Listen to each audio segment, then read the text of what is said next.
हाय नमस्कार, शुभ दुपार सर्वांना. तर ना आज मला भेटायला ना माझ्या दोन म्हणजे ओळखीच्या मैत्रिणी आल्या होत्या. म्हणजे मैत्रिणीच म्हणावं लागेल, कारण कसं असतं माहिती आहे का, जीवाभावाचं कोणतरी असावं. तर अशा दोन माझ्या मैत्रिणी मैत्रिणी म्हणजे कशा झाल्या माहिती आहे का, मी दत्त परिक्रमाला गेले होते ना, तेव्हा तिथं माझी त्यांची आणि माझी ओळख झाली होती. अगोदर आम्ही एका लग्नाला गेलो होतो पंढरपूरला, तर तिथं त्यांची आणि माझी ओळख झाली होती. तर कसं असतं, आपण जर चांगलं बोललो ना, किंवा आपल्याला जर थोडीफार माणुसकी, थोडंफार आपल्या बोलण्यामध्ये जर गोडपणा असला ना, तरच आपल्याला माणसं भेटतात चांगली. नाहीतर आपण जर बोललो नाही आणि आपल्याकडे जर मोठेपणा, गर्व, अभिमान असं जर आपल्या मनात मीपणा जर असला ना, तर आपल्याला शेजारनं जरी कितीही चांगली व्यक्ती असू दे, आपल्या शेजारने देव जरी गेला ना, तरी आपल्याला कळणार नाही. एवढं लक्षात ठेवायचं. म्हणून आपलं जे वाणी, आपण जे बोलतो, जे आपण वागतो ते चांगलं असलं पाहिजे. म्हणून आपल्याला चांगली माणसं भेटत असतात. हां, एवढं लक्षात ठेवायचं. तर ना आज मला फोन केला त्यांनी, आणि म्हणजे इथून जवळच राहतात त्या. तर त्यांनी मला फोन केला, तर म्हणल्या अहो आम्ही आलो इथं इथं आम्ही आलो आहे ताई, असं तसं मला म्हणल्या त्या. मग मी काय केलं, मग मी खाली गेले पार्किंगला, आणि मग त्या तिकडं वरती होत्या, मी ह्या साईडला होते आणि त्या साईडला होत्या, आणि फोनवर बोलत होते. मग फोनवर बोलताना मग त्यांनी माझ्याकडे वळून बघितलं, म्हणले अहो मागं बघा आम्ही इथं इथं आहोत म्हणले. तुम्हीच आहेत का? मग मी मागं वळून बघितलं, तर त्या दोघीजणी येत होत्या. आता ते एक पाटील मॅडम, पाटील वहिनी, आणि एकीचं आडनाव, ते एकीचं काय आडनाव मला आडनावसुद्धा माहीत नाही, पण तरीही आमची मैत्री आहे. तरी पण आम्हाला एकामेकाबद्दल, एकीमेकीबद्दल म्हणजे माहीत आहे, ओढ आहे असं म्हणावं लागेल. आता त्यांचीही घरं मी काय बघितलं नाही, त्यांनीही माझं घर काय बघितलं नाही आहे. ही आता ही मी मुलगीकडं आहे म्हणून सांगते तुम्हाला. तर ना लय भारी वाटलं मला त्या आल्या, म्हणजे माझ्यासाठी त्या आल्या मला भेटायसाठी. तर आपण जर चांगलं बोललो आणि आपण जर व्यवस्थित राहिलो, तरच आपल्याला माणसं म्हणजे भेटणार, बोलणार आपल्याशी. एवढं मला माहिती आहे. आता मी बघा 4-5 वर्ष झालं आम्ही भेटलो, बोललो कधीतरी, म्हणजे आता नंबर आहे म्हणून आहे आमची थोडीफार, म्हणजे त्या दुसऱ्या तर अशाच, म्हणजे त्यांचा काय नंबर नाही माझ्याकडं, पण म्हणजे आहे आपली ओळख.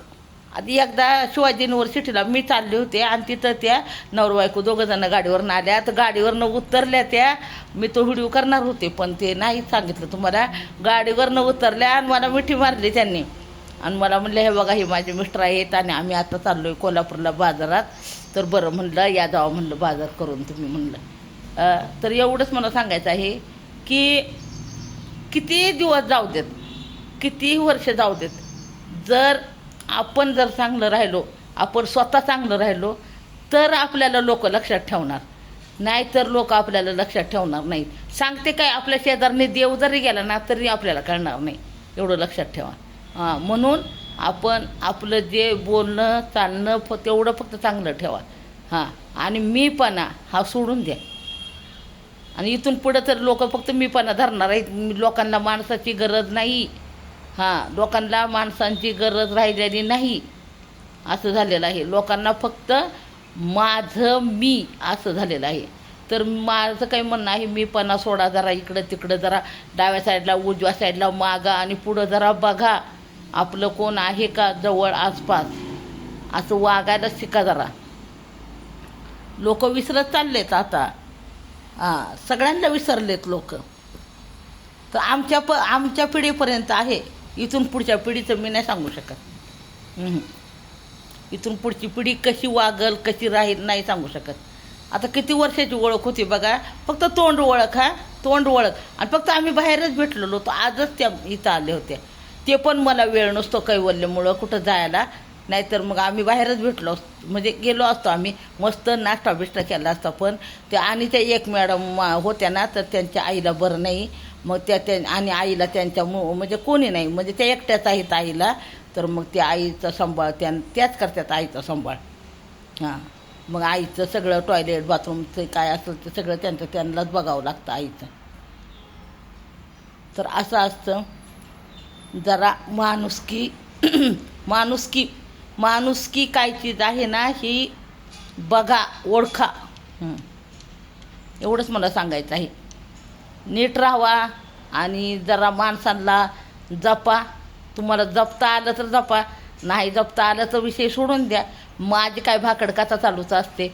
मी सांगायचा प्रयत्न करत असते, तुम्ही काय कानात घेणार नाही, डोक्यात घेणार नाही, मनात घेणार नाही, तुम्ही इकडनं वरूनच सोडून देणार, मला माहीत आहे. तर चला बाय बाय. व्हिडिओ कसा वाटला ते कमेंटमध्ये सांगायला तेवढं विसरू नका. खास माझ्या मैत्रिणी माझ्यासाठी आल्या होत्या मला भेटण्यासाठी. पोरगी मला म्हणली मम्मी त्यांना पोहे कर बरं का. मी त्यांना म्हणत होते अहो पोहे करते नको म्हणले, फक्त चहा करा. मस्त दोघे तिघीजणी मस्त थोडा वेळ गप्पा मारल्या आणि मग त्या गेल्या. आणि मग आता म्हणलं चला आपला छोटासा व्हिडिओ बनवूया, म्हणून हा व्हिडिओ बनवला. बाय बाय सर्वांना.